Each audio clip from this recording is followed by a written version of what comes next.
মাছের মধ্যে পাবদা এমন একটা মাছ যা নিয়ে আমাদের এক্সপেরিমেন্টের শেষ নেই। কত রকমভাবে যে আমরা পাবদা বানিয়ে থাকি, তবে প্রত্যেকটা রেসিপি কিন্তু একে অপরের থেকে একেবারে আলাদা আর টেস্ট ওয়াইজ কিন্তু ইউনিক। আজ আমি যে রেসিপিটা আপনাদের সাথে শেয়ার করতে চলেছি সেটা দেখে অ্যাপারেন্টলি মনে হতেই পারে যে এটা তো আমরা বাড়িতে বানিয়েই থাকি, তবে হয়তো এর মধ্যে কিছু নতুনত্ব আপনারা খুঁজে পেলেও পেতে পারেন, আর তাই ভিডিওটা শেষ অবধি দেখার অনুরোধ রইল। Hello viewers, cooking by Abol Tabol channel থেকে আমি সুদেশনা আপনাদের সকলকে স্বাগত জানাই আমাদের চ্যানেলে। আমাদের আজকের রেসিপি টমেটো পাবদা। এই রেসিপির জন্য 5টা পাবদা মাছ খুব ভালো করে ধুয়ে পরিষ্কার করে কিচেন টাওয়েল দিয়ে পুছে নিয়েছি, আর এখন নুন আর হলুদ গুঁড়ো মাখিয়ে নিচ্ছি। আমার একটা স্বভাব আছে জানেন, কোথাও গিয়ে কিছু খেয়ে ভালো লাগলে যদি সেখানে কাউকে জিজ্ঞাসা করার সুযোগ থাকে তো আমি রেসিপি সম্পর্কে একটু খোঁজ খবর নিই, আর যদি সে সুযোগ না থাকে, মুখে তো আমার টেস্টটা লেগে থাকে, তো বাড়ি ফিরে আমি কিন্তু নিজের মতো করে সেটা ট্রাই করি। এই রেসিপিটাও কিন্তু তাই। নুন হলুদ মাছে মাখানো হয়ে গেছে, এবার একটা পেস্ট বানাবো। তার জন্য 2টো কাঁচা লঙ্কা নিয়েছি। কাঁচা লঙ্কাটা আপনাদের স্বাদ অনুযায়ী নেবেন, আর 2টো টমেটোর খোসা ছাড়িয়ে দানা বের করে কেটে নিয়েছি, সেটাও দিয়ে দিলাম। এর সাথে দিচ্ছি 1 টিস্পুন আদা বাটা। পেস্টের বদলে আদা কিন্তু কুচিয়েও দিতে পারেন, তবে খুব বেশি দেবেন না। একটা প্যানে সর্ষের তেল দিচ্ছি, আর তেলটা গরম হয়ে গেলে মাছগুলো ভেজে নেব। মাছগুলো দেওয়ার আগে তেলের মধ্যে অল্প একটু নুন দিয়ে দিলাম। নুনটা অ্যাড করার ফলে পাবদা মাছগুলো যখন ভাজবো তখন তেল ছিটকবে না। রান্নাঘরে যারা নতুন তাদের বিশেষভাবে বলছি, এই নুনটা অ্যাড করতে কিন্তু ভুলবেন না, কারণ পাবদা মাছ, ট্যাংরা মাছ, এই মাছগুলো ভাজার সময় কিন্তু প্রচণ্ড তেল ছিটকোয়। মাছগুলো আমি সব একসাথে ভাজছি ঠিকই, তবে কেউ যদি নতুন হন সেক্ষেত্রে তারা কিন্তু 2-3টে করেই ভাজবেন, কারণ পাবদা মাছ খুব নরম মাছ, ভেঙে যেতে পারে। মাছগুলো ভালো করে ভাজা হয়ে গেছে, এবার এগুলো আমি তুলে নিচ্ছি। টমেটো পাবদা আমি বহুবার খেয়েছি ছোটবেলা থেকে, কিন্তু কি জানেন, লাস্ট ইয়ার আমরা একটা বাঙালি রেস্টুরেন্টে খেতে গেছিলাম। দারুণ ভালো ওদের প্রত্যেকটা আইটেম।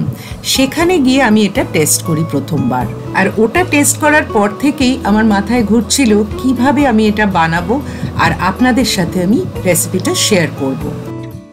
ভাজা মাছগুলো সব তুলে নিলাম। এবার অন্য আর একটা কড়াই নিয়ে তার মধ্যে কিছুটা সর্ষের তেল গরম করে নিচ্ছি।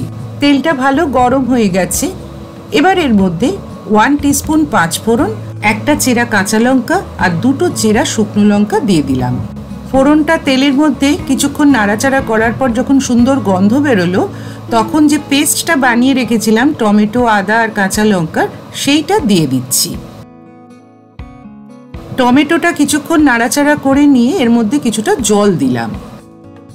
এরপর এক এক করে দিলাম 1/2 টিস্পুন হলুদ গুঁড়ো আর 1 টিস্পুন কাশ্মীরি লাল লঙ্কার গুঁড়ো। 2 টিস্পুন কাঁচা লঙ্কা বাটা দিলাম, এটা একটু ঝালঝাল হলেই খেতে ভালো লাগে। স্বাদ অনুযায়ী নুন দিচ্ছি, আর দিচ্ছি 1/2 টিস্পুন চিনি, তবে এটা কমপ্লিটলি অপশনাল। খুব ভালো করে পুরোটা মিক্স করে নিচ্ছি। এবার 4 থেকে 5 মিনিটের জন্য এটা ঢাকা দিয়ে দিলাম। 5 মিনিট পরে ঢাকা খুলে দেখছি মশলা থেকে তেলটা সেপারেট হয়ে গেছে। এবার ভেজে রাখা মাছগুলো এক এক করে এর মধ্যে দিয়ে দিচ্ছি। আপনারা কিন্তু কমেন্ট সেকশনে কমেন্ট করে আমাকে জানাতে পারেন যে টমেটো পাবদা কি আপনারা এই একই পদ্ধতিতে বানান। টমেটো পাবদা আগে আমি কালো জিরে ফোড়ন দিয়ে করতাম, আর টমেটোর যে পেস্ট বানাতাম তার মধ্যে কিন্তু একটুও আদা দিতাম না। এবারেও যে আদা আমি দিয়েছি, খুব হালকা একটা আদার গন্ধ থাকবে, কিন্তু আদার গন্ধটা যেন অন্য কোনো মশলাকে ডমিনেট করতে না পারে, সেটাও খেয়াল রাখতে হবে। মাছগুলো গ্রেভির মধ্যে দিয়ে একটু উল্টে পাল্টে নিয়ে 2 থেকে 3 মিনিটের জন্য ঢাকা দিয়ে রান্নাটা করব। রান্নাটা প্রায় হয়ে এসেছে, তাই আমি আমার কথাটা বলে নিই আপনাদের। ভিডিও দেখে ভালো লাগলে প্লিজ লাইক, কমেন্ট ও শেয়ার করবেন, আর যারা এখনো আমাদের চ্যানেল সাবস্ক্রাইব করেননি তারা প্লিজ সাবস্ক্রাইব করবেন, আর পাশে থাকা বেল বাটনটি অবশ্যই প্রেস করবেন, যাতে যে কোনো নতুন ভিডিও নোটিফিকেশন সবার আগে আপনার কাছে পৌঁছে যায়। দরকারি কথাগুলো এক নিঃশ্বাসে আপনাদের বলে ফেললাম, আর এদিকে দেখুন আমার রান্নাটাও কিন্তু কমপ্লিট হয়ে গেছে। দেখেই খেতে ইচ্ছা করছে তো, তবে আর দেরি না করে খুব তাড়াতাড়ি একদিন বাড়িতে বানিয়ে ফেলুন টমেটো পাবদা। খুবই সহজ পাবদা মাছের একটা রেসিপি আজ আমি আপনাদের সাথে শেয়ার করলাম। রেসিপিটা কেমন লাগলো প্লিজ জানাতে কিন্তু ভুলবেন না। Thank you.